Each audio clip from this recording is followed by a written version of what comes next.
Ta ta ta ta ta ta ta ta ta tan tan ta ta ta ta ta ta ta ta ta tan tan ta ta ta ta ta ta ta ta ta ta ta ta ta ta ta tan. Il y a bien longtemps, dans la région subarctique de l'Est, caractérisée par des hivers longs et rigoureux, des étés courts et frais, une bande algonquienne chasse. Cette société nomade, habillée de pagnes, de robes couvrant le haut du corps, de jambières et de mocassins, est caractérisée par une alimentation principalement basée sur la consommation de viande. Dans cette société, les femmes prennent soin des enfants, confectionnent les vêtements, préparent les repas et ramassent du bois et des petits fruits. Ainsi, les autres fonctions sont occupées par les hommes, c'est-à-dire la chasse, la pêche, la construction de maisons, la fabrication de canots, des raquettes, le commerce et finalement la défense du territoire. Dans ce contexte, deux chasseurs légendaires virent le jour dans une bande algonquienne, nommée Ratata Monfort. Depuis leur tendre jeunesse, ils étaient de bons amis et s'entraînaient avec le frère du chef, Marcopo Latata, pour un jour devenir un meilleur chasseur de la bande.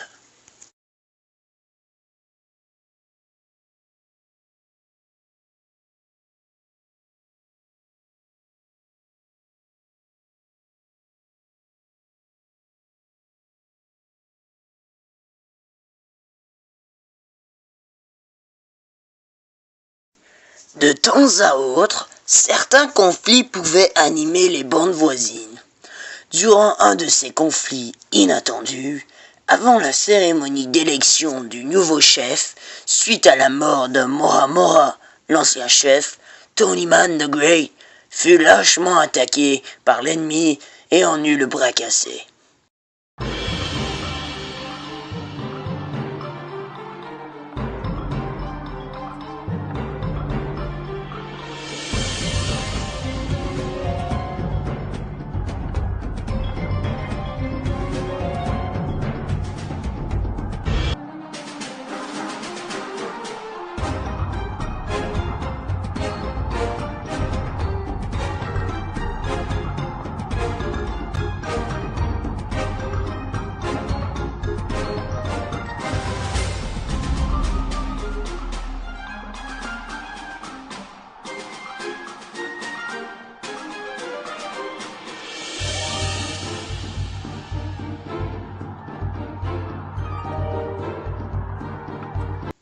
Ainsi, il n'avait pas pu participer au tournoi de chasse, l'élection du nouveau chef de clan.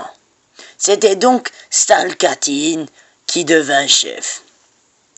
Après des années de convalescence, Tonyman the Great maîtrisait à nouveau l'art de la chasse et se sentait prêt à défier l'autorité du chef.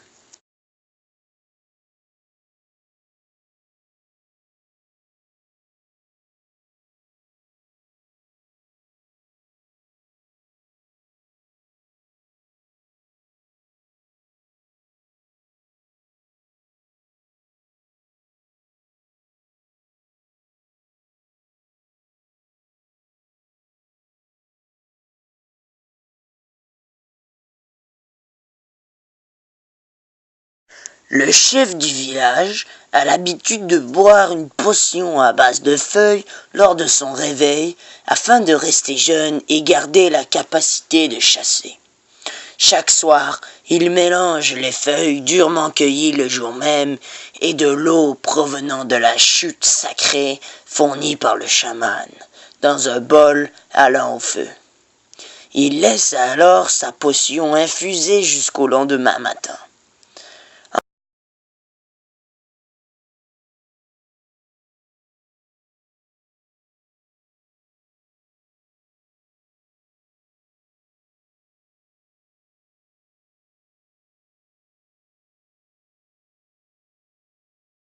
Un soir, ayant connaissance de cette habitude, Tony Man the Great empoisonne la potion avec une amanite tue-mouche, un champignon hallucinogène qui aurait pour effet de faire délirer le chef et de le tuer à petit feu.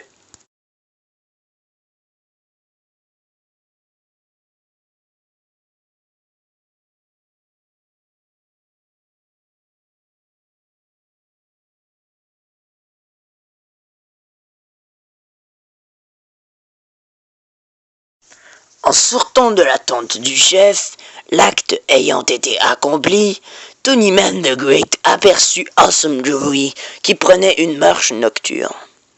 Tony Man the Great s'enfuit, craignant avoir été vu. Pendant ce temps, le chaman, lui, avait tout vu et compris, assis devant sa tente, fumant son calumet.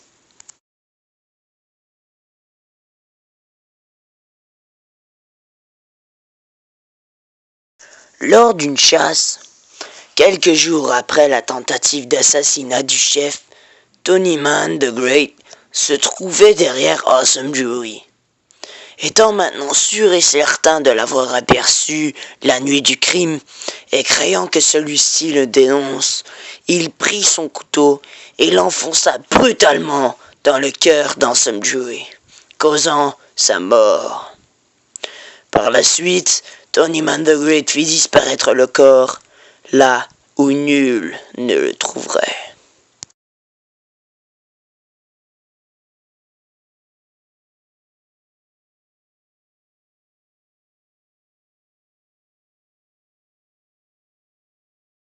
La vengeance d'Awesome Joey pour ce crime morbide ayant aucune utilité n'attendit pas. L'esprit de cet ancien chasseur décida de causer la vie dure à Tony Man the Great pour son méfait. Lors des chasses, son esprit parcourait la forêt environnant Tony Man the Great et y chassait tous les animaux. Ceci lui rendait donc toujours bredouille, un peu moins respecté à chaque fois. Ok, vas-y, là tu vas voir Andrew. Vas-y, tourne-toi. Okay. Vite! Tire ta flèche. Ok, go. Reste en position, mais tu tires pas. Souviens-toi. Ok, go. Shoot. Okay.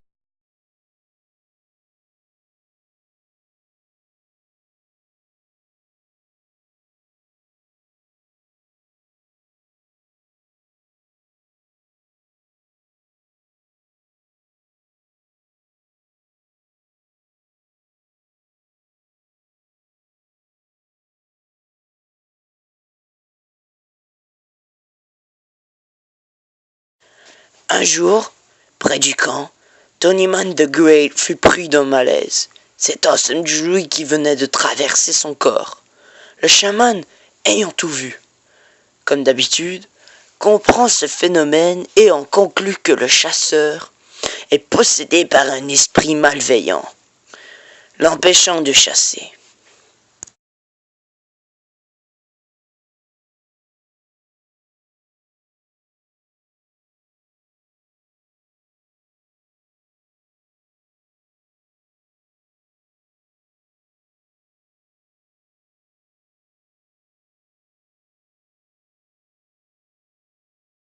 Le rituel de purification de Tony Man nécessitait la mise à mort, fut alors organisé. Protestant, Tony Man fut exécuté, aussi inutilement que la mort qu'il avait causée.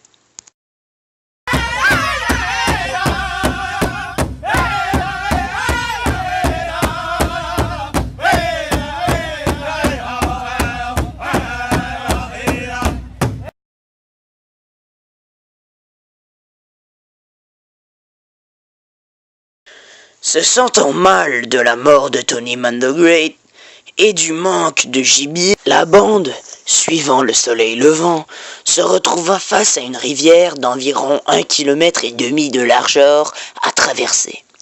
embarquant dans les canots, car les Algonquiens voyagent en canot d'écorce, en toboggan et en raquettes durant l'hiver, la bande, précédée de Stalcatine, le chaman et de son frère de bande, entame la traversée.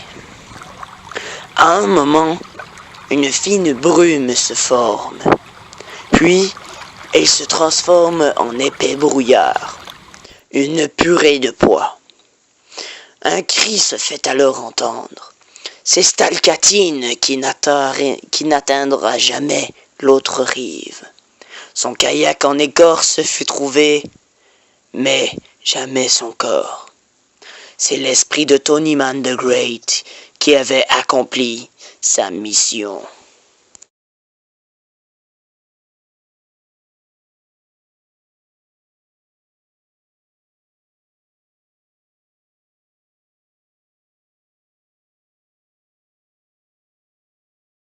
De nos jours, l'esprit de Tonyman chasse toujours les animaux des bandes algonquiennes, frappant, au hasard, certains membres par le brouillard mortel.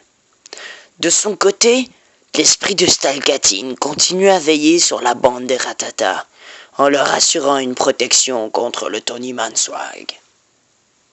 C'est le mythe du Tonyman.